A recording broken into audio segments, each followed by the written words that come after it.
gravar esse vídeo aqui eu tô gravando antes de gravar o pré-jogo de Fluminense e América de Cali. Esse vídeo provavelmente está saindo na quarta-feira, tá? Pelas minhas contas é isso, e a prova que eu tô gravando é que eu tô com a roupa, que eu tô no pré-jogo, a decoração, tudo igual. Eu sou Gabriel Amaral, sou jornalista, sou tricolor, e esse daqui é um canal que fala de Fluminense e assim, vamos lá, tá?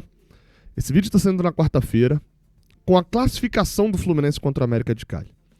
Eu não sei como foi essa classificação, não sei se foi com goleadas, foi nos pênaltis, mas eu acho que a gente precisa conversar um pouquinho sobre Renato Gaúcho. Numa boa mesmo. Eu tô gravando isso daqui antes por dois motivos. Um, porque o jogo é às 9h30 da noite e se eu deixar pra gravar depois, provavelmente eu vou dormir às 7 da manhã da quarta-feira. Vai virar uma loucura. E segundo, que é o principal, é pra mostrar que não tem nada a ver só com a classificação da terça-feira. Existe uma insatisfação, não sei se você tem essa impressão, mas eu tenho a impressão de que uma parte maior da torcida está insatisfeita com o Renato, com o trabalho do Renato Gaúcho até agora, do que talvez seria normal de estar. O Renato Gaúcho até agora, e aí eu vou, óbvio, por motivos óbvios, eu vou excluir o resultado do jogo contra o América de Cali da conta, ele tem pelo Fluminense nessa temporada 31 jogos. 18 vitórias, 6 empates e 7 derrotas.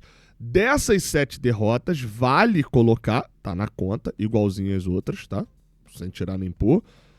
Vale colocar que uma delas é para o San José, na Bolívia, com o terceiro time em que nem ele viajou. Mas aí, dane-se, ele era o comandante do... Aliás, não tá na conta não. Essa eu tirei da conta, 1-0. Então, ele tem 8 derrotas, na verdade, no comando, mas... né?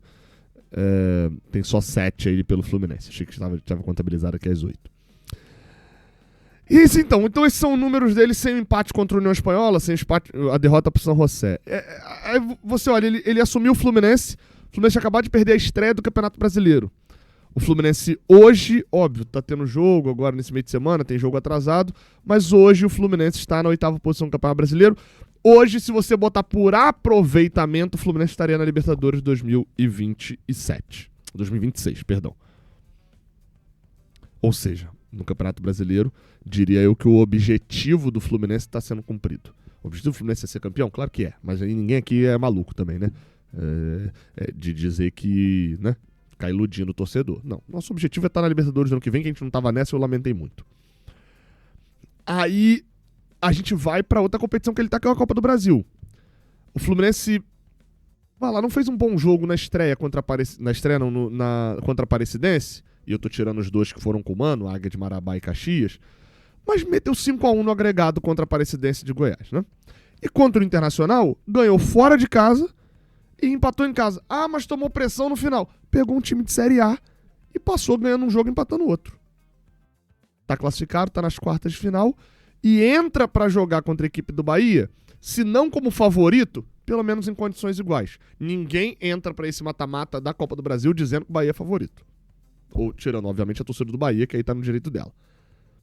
Na Sul-Americana, o Fluminense chegou pra essa Copa e, na primeira fase, só não ganhou os 2 jogos que ignorou. É bem verdade que ignorou 3, né? Mas um era o time reserva contra o San José em casa, e os outros 2 ali que foram fora de casa, União Espanhola e San José, o Fluminense ignorou. Mandou terceiro time pra lá, praticamente. Segundo e terceiro time, nem o treinador foi. De resto, o Fluminense ganhou o Once Caldas fora de casa, o Fluminense ganhou o San José em casa, o Fluminense ganhou a União Espanhola em casa e ganhou o Once Caldas em casa. Os 4 jogos que o Fluminense entrou, assim, não levou gol. O time titular do Fluminense na Sul-Americana na primeira fase não levou gol sob o comando do Renato. Contra o Once Caldas fora de casa foi o Marcão, né? O Renato assumiu no dia foi contratado no dia seguinte. Mas tá no bolo aí nessa conta aí também, pra facilitar aqui. Primeira fase do Fluminense. O Fluminense fez, se eu não tô enganado, a terceira ou quarta melhor campanha da primeira fase. Sem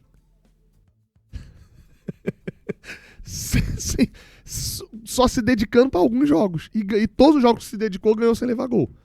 Nas oitavas de final, passa do América de Cali ganhando a ida já fora de casa. Aí assim, ou seja, resultados. O Fluminense poderia estar melhor no Brasileirão? Claro que poderia, gente. Mas vamos falar das derrotas que o Fluminense teve? Perdeu vergonhosamente pro Fortaleza, era humano. Perdeu vergonhosamente pro Botafogo, que derrota ridícula. Perdeu vergonhosamente pro São Paulo. 2 derrotas ridículas na conta do Renato Gaúcho aí, do time do Renato Gaúcho, né? E 2 derrotas que eu acho que passam por ele também nas escolhas que ele teve. Show de bola, tem 2 aí muito na conta dele mesmo, de derrota. Quer falar ainda de outros resultados que me deixaram muito irritado no Campeonato Brasileiro? A derrota para o Cruzeiro é um primeiro tempo com um erro de leitura. O contra-ataque estava aberto demais. Perdemos, que merda. A derrota pro Flamengo? Pô, aí a gente pra Flamengo e Palmeiras, vamos lá, né? Não dá pra tomar os gols que a gente levou de Flamengo e Palmeiras. É desatenção pura, principalmente do Flamengo, que era no último minuto. Palmeiras a gente deu 2 gols. O Fábio dá um, o Martinelli dá outro. Então, você jogar a derrota na conta do Renato nesses 2 jogos, pra mim, né? A pessoa que não precisa nem assistir os melhores momentos, assiste os gols do jogo, você percebe que não tá na conta dele. Ah, mas contra o Flamengo ele retrancou demais. Gente, 42 do segundo tempo, 43, né? Saiu o gol do Pedro ali, já é 40 Evral do segundo tempo. Não tinha recuo demais, foi um escanteio, 40 do segundo tempo. Foi um escanteio cobrado na área, pô. Calma lá também, né? Eu nem coloquei aqui na conta o Mundial, pô. Gente, o Fluminense, que era o patinho fake, só era candidato quando entra no Mundial, pega qualquer resenha aí, a ir mais longe que o Botafogo era pra cair na primeira fase. Aí o Botafogo ganhou o PSG e passou pras oitavas. Mas o Botafogo era cotado pra cair na primeira fase e o Fluminense, que tinha um grupo molezinha, ia passar pras oitavas, então era o único que o Fluminense ia terminar na frente, era o Botafogo. Acabou que, no grupo molezinho, o Fluminense quase se enrolou, mas foi melhor que o Borussia. Aí nas oitavas de final, que era onde o Fluminense seria eliminado pela Inter, classificou contra a Internacional. Aí nas quartas de final, que era onde ali o Fluminense vai embora. Eu até fui relembrar aqui a minha análise. Nossa, uns comentários. Eu fui inventar, de logo depois que o Al Hilal elimina o City, falando assim, gente, é 50-50 e eu dou 1 centímetro de favorito ali ao Fluminense, porque o Fluminense tem mais nome, o Fluminense tem mais cobrança. O Al Hilal é um clube árabe que, na história do futebol, a camisa tem menos peso. Mas assim, pra mim é igual. E a galera, você não entende de futebol europeu, o Gabriel e tal, e não sei o que lá. E eu avisei. Os caras tinham 4 jogadores, a gente tinha um Renato Gaúcho que montou um time, que dentro desse Mundial achou um time com 3 zagueiros, que destruiu a equipe, super equipe do Al Hilal. E perde na semifinal pro Chelsea, enfim, né? Os desfalques, somado ao azar da bola em cima da linha e somado a uma contratação de R$ 1 bilhão praticamente do João Pedro, destrói a gente na semi. E aí o trabalho do Renato, cara. E o trabalho do Renato? Tá sobrando o quê pra gente criticar? Acabei de criticar aqui alguns jogos, né? São Paulo, Botafogo.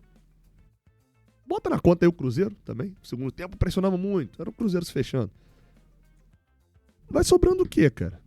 Vai sobrando o quê pra gente criticar? Se a gente quiser continuar criticando o Atlético Mineiro, a derrota no final. Pô, gente, a gente abre o placar, empata um jogo depois e a gente toma um gol no último. Não pode tomar. Olha, percebe que o jogo do Atlético Mineiro é a mesma coisa do jogo do Flamengo? No sentido de que nos últimos lances a gente toma um gol de bola aérea, não era pra tomar, desatenção. E o Vitória? Não, Vitória. Não, tem que entender que o Fluminense toma gol no final porque recua. Contra o Vitória, a gente tava massacrando o Vitória. O Fluminense cansou de perder gol contra o Vitória. Aí ninguém faz a falta em um lance, a gente toma um empate. Então, assim, os resultados, ó, porque tem Vitória também que tem contexto ali, que não foi essa maravilha toda.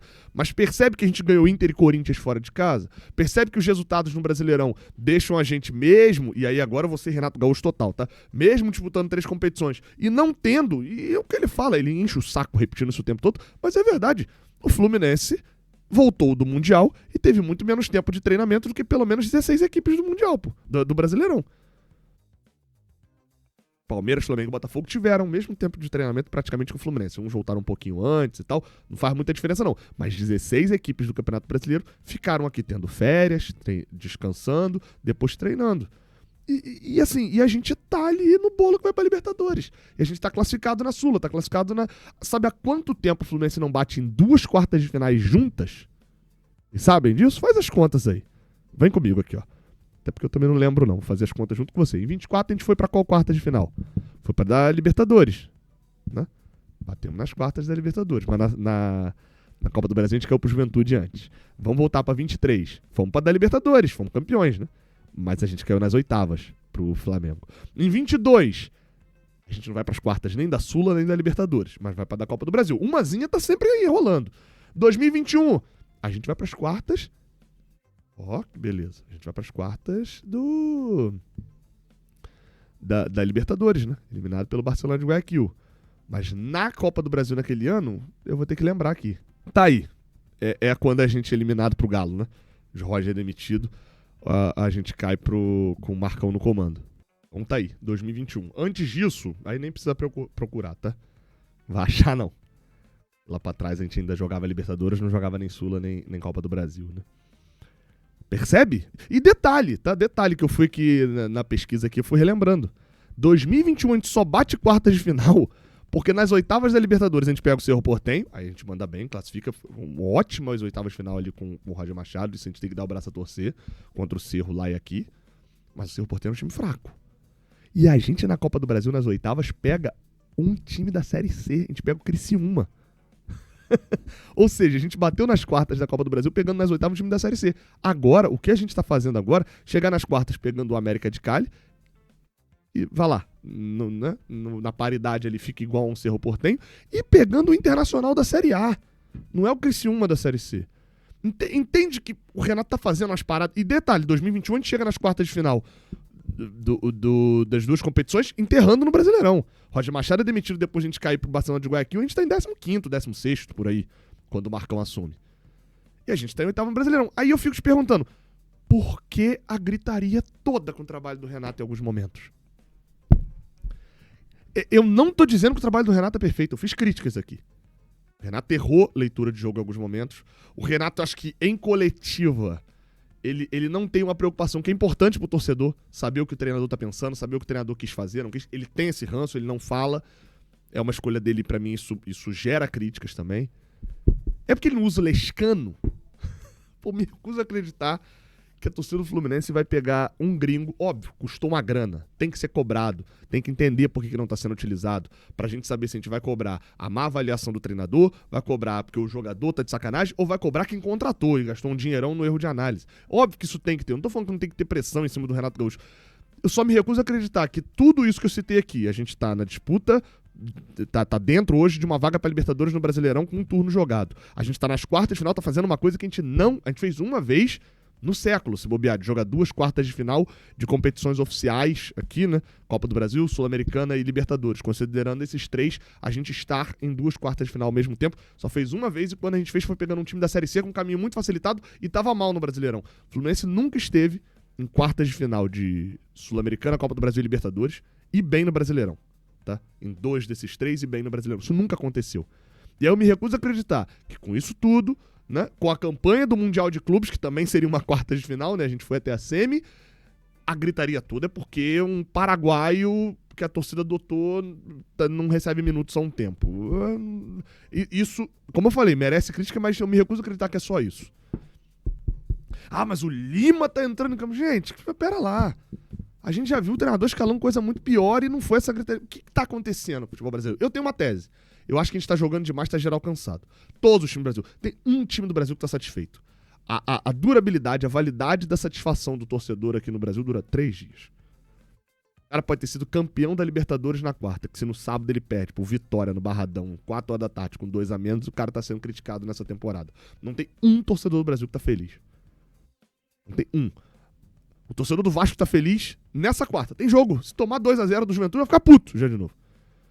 E eu acho que a do Fluminense não foge disso. Acho que isso explica também o público em estádio. Acho que é um problema no geral. E a insatisfação pós-2024. Que eu acho que é algo... Isso eu acho que é produtivo, pra fechar esse vídeo. A análise veio muito no final, né? Comenta aqui embaixo que análise no final, se você concordar. Só pra galera ter que assistir o vídeo inteiro pra assistir essa análise aqui, porque era algo que eu julgava muito importante. Eu acabei deixando com 14 minutos de vídeo. Enfim, problema dos vídeos que eu só ligo a câmera e vou falando. Sabe uma frase que tem meio de coach ali que é: tempos fáceis criam... tempos difíceis criam homens fortes. Homens fortes criam tempos fáceis. E tempos fáceis criam homens fracos. Homens fracos criam tempos difíceis. e vai assim. A galera aí vai ter conhecido já essa frase. Eu acho que tá um pouco disso. O segundo semestre de 22 e o 2023 foi um tempo muito fácil, né, de felicidade, um tempo muito feliz, muito tranquilo, de felicidade completa. 2024 acabou gerando um clima de tudo que a gente faz dar certo, seja na gestão, seja na torcida. E não pode criticar porque esse grupo foi vencedor e etc. Aí percebe como o tempo fácil criou homens fracos, né, nesse caso. A gente não podia criticar porque tudo e tal, eles ganharam, né? Os homens fracos criaram tempos difíceis. E agora esses tempos difíceis estão tendo que criar homens fortes. O que são esses homens fortes? É um elenco que vai ter que aguentar crítico o ano inteiro. O torcedor do Fluminense ainda está... Eu acho que o torcedor do Fluminense ainda está machucado de 2024. Acho que tem esse problema aí. Gera uma insatisfação contínua, de medo de voltar a brigar contra o rebaixamento, de medo de ver o que aconteceu no ano passado. E isso cega um pouco o torcedor do Fluminense de comemorar o que a gente tem feito esse ano. Acho que no Mundial conseguiu, houve um recorte ali positivo, mas a qualquer sequência de derrotas a gente bota a mão na cabeça e fala, meu Deus do céu, que desespero, a gente vai voltar pra lá e Mano Menezes vai voltar e a gente vai ter que se escapar na última rodada. E acho que é isso, é o peso que o Renato não tem, porque ele não estava aqui no ano passado, mas é que ele está assumindo um time de uma torcida que está machucada por causa do ano passado.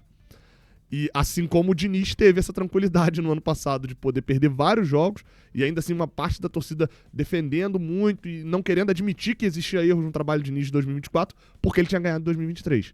Então eu acho que o 2023, a parte boa dele, acaba gerando a parte ruim de 24. E eu diria que a parte ruim de 24 tá gerando uma insatisfação que, se for bem controlada, é útil em 2025. Mas se não for bem controlada, aí vira uma loucura. Aí o time se perde, às vezes um caminho que tá certo e tá sofrendo críticas porque é padrão de um time que não, de uma torcida que tá muito machucada. Se perder nesse caminho, for só pelo caminho de responder críticas, vai se perder do caminho que pode gerar algo produtivo em 2025.